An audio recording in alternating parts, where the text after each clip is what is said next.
তো miscellaneous এক্সামিনেশনের answer কি release হওয়ার পর সোশ্যাল মিডিয়াতে বিশেষ করে ফেসবুকে বা ইউটিউবের কমেন্টে সবাই তাদের স্কোর জানাচ্ছে অনেক বেশি, মানে 130, 40, 150 দেখতে পাচ্ছ, এবং অনেকের মনেই এই ভয়টা কাজ করছে যে তাহলে কি কাট আপ অনেক বেশি যাবে।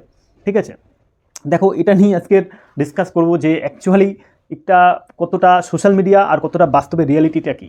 এই ভয়টা অনেকের মধ্যে কাজ করছে যে যে চারিদিকে যার দেখি নাম্বার তারই বেশি, কমেন্টে দেখো বা ফেসবুকে দেখো বা যেখানেই দেখো না কেন তুমি দেখবে যে তাদের স্কোর কোথাও 130-এর উপর, ঠিক আছে, 130, 150-এর উপরও আছে অনেকের। এবং তাহলে কি এবছরের কাট আপ কত যাবে, 130, 140 যেতে পারে? তো চলো এই আকাশ ছোঁয়া কাট আপ যেতে পারে কিনা এটা নিয়ে আজকের রিয়ালিটিতে ডিসকাস করি।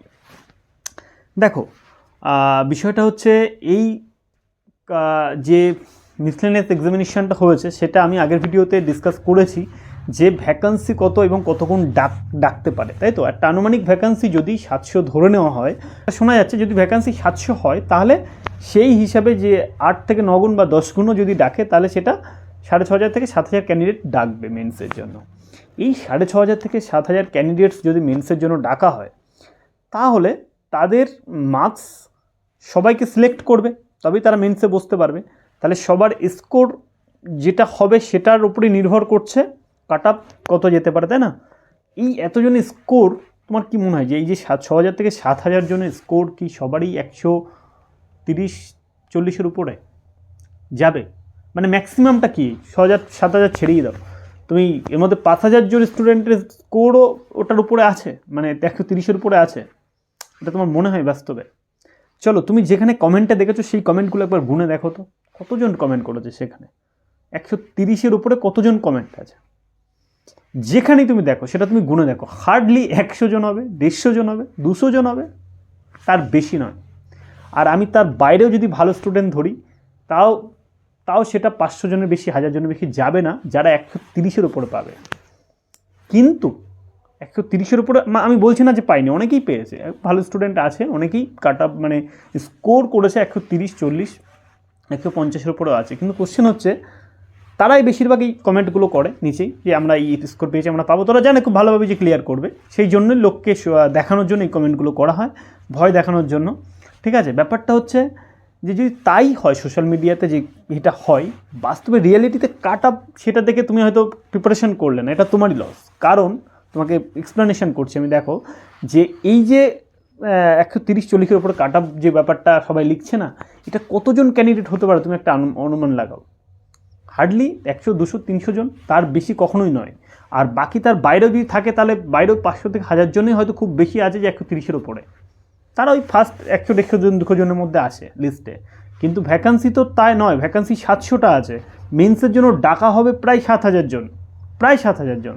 তাহলে এই 7000 জন মানে তোমার যদি 1000 জনের নাম্বারও 130-এর উপরে আছে না, তাহলেও তোমার 6000 জন অন্ততপক্ষে এমন থাকবে যাদের 130-এর নিচে স্কোর থাকবে।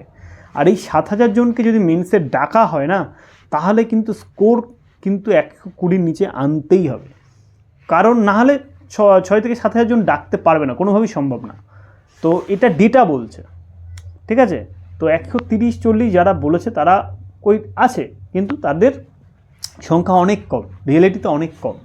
আবার অনেকে অনেক হাইপ করার জন্য সোশ্যাল মিডিয়াতে এসব বলে বেড়ায়, কতটা সত্যি কেউ তো আর স্কোর কার্ড নিয়ে দেখাচ্ছে না, মিলিয়ে দেখাচ্ছে না। তো সুতরাং এটা একটা ফেসবুক ফেক বুক অনেকেই বলে, তাই না? প্রপারটি একটা সোশ্যাল মিডিয়াতে ফেক জিনিসপত্র একটু বেশি দেখা যায়। তো এগুলো নিয়ে নিজে চাপে না থেকে আমি বলবো প্রিপারেশান তাদের করা উচিত যাদের অ্যাপ্রক্সিমেট একটা মার্কস 110-এর উপরে আসছে, ঠিক আছে, 110-12-এর উপরে চলে আসছে, তারা খুব মানে প্রিপারেশান করতে পারে এবং করা উচিত। কারণ পরীক্ষার রেজাল্ট বেরিয়ে যাওয়ার পরে যদি কাট আপ দেখো যে 110-এর কাছাকাছি, 110-15-এর মধ্যে আছে, তাহলে তুমি তখন আর প্রিপারেশন করে কিছু করতে পারবে না। সুতরাং যাদের 110-এর উপর আসছে অবভিয়াসলি প্রিপারেশন শুরু করা উচিত।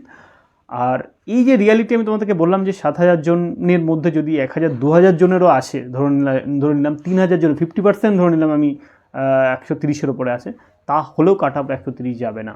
কারণ 6 থেকে 7000 জনকে ডাকতে গেলে 120-র কাছাকাছি কাট আপ আসতেই হবে। 120-র কাছে আরও বেশি হলে আরও কম আসবে। এইবার যদি 7000 জন ডাকা হয়, কিন্তু ওটা আরও বাড়তে পারে, তাহলে আরও কম আসবে কাট আপ, এটা আমি আগে ভিডিওতে বলেছি। তো এই এখন ইউটিউবের কমেন্ট বা কাট আপ কত এই সমস্ত বিষয়গুলোতে একটু দূরে থেকে নিজেকে প্রিপারেশান করো যদি তোমার সেফ স্কোর 110-এর উপর থাকে। 115 উপর থাকলে তো কোনো কথা নেই, নিশ্চিন্তে প্রিপারেশন করো, ঠিক আছে। আর যাদের বেশি আছে থাকুক, তোমরা প্রিপারেশন করতে থাকো, প্রিপারেশনটা মেন। আর এই জিনিসগুলো মানে অনেক বছর ধরেই হয়ে আসছে, ঠিক আছে। গত অনেক বছর ধরেই ফেসবুকে তুমি দেখবে নিচে অনেক বেশি নাম্বার অনেকে পেয়ে যায়, তারপর অ্যান্সার কি রিলিজ করার পর পরীক্ষার পরে তো না জানি কে কত অ্যাটেম্প্ট করেছে, দেখলে মানে অবাক হয়ে যাবে যে 100-র মধ্যে কেউ 90+ মানে অ্যান্সার করে এসে, কেউ 80+ এরকম আর কি। হ্যাঁ, 90+-এর উপর কারেক্ট হয়েছে, হ্যান ত্যান কারেক্ট হয়েছে, 200-র মধ্যে 140 কারেক্ট হয়েছে, এইসব মানে পরীক্ষা দেওয়ার পরে এরকমই একটা স্কোর ওদের চলে আসে। তারপর অ্যান্সার কি রিলিজের পরে আবার অনেক কমে যায়, 50% পালিয়ে যায়, আর তারাও কয়েকজন থেকে যায়, আর তারপর সঠিক ফাইনাল রেজাল্টের পরে আর খুঁজে পাওয়া যায় না। তখন দেখবে কাট অফ একটা স্ট্যান্ডার্ড জায়গায় রয়েছে, ঠিক আছে। তো সেটাই বলছি, এইগুলোর ওপরে ভয় পেয়ে না পেয়ে নিজে প্রিপারেশন করো, সেট স্কোর সবাই কম বেশি, আমি যে রেঞ্জ বলছি এই রেঞ্জের মধ্যে আমি শুনেছি 2-1জনের কাট অফ, তারাও এই রেঞ্জের মধ্যেই শুনছি, 110-15, কেউ বলছে 120 হয়তো হতে পারে, হার্ডলি তাই, খুব বেশি হলে 120, তো এর মধ্যে যেতে পারে। এবার আমরা তো কেউ অভিজ্ঞ বেশি ব্যক্তি নয়, হতেই পারে কিছু পিএসসির ভিতরে ভ্যাকান্সি বা কিছু এ নিয়ে, সেটা হয়তো যদি ভ্যাকান্সি কমে যায় সেক্ষেত্রে বাড়তে পারে, কিন্তু তোমার প্রিপারেশন করা উচিত যদি 110-এর উপরে থাকে, ঠিক আছে। বাকি দিকে মন না দিয়ে এখন কনসেন্ট্রেট করো মেন্স এক্সামিনেশনের জন্য, কারণ পরে আর সময় পাবে না, শুধু রিগ্রেট করতে হবে, তাই তো।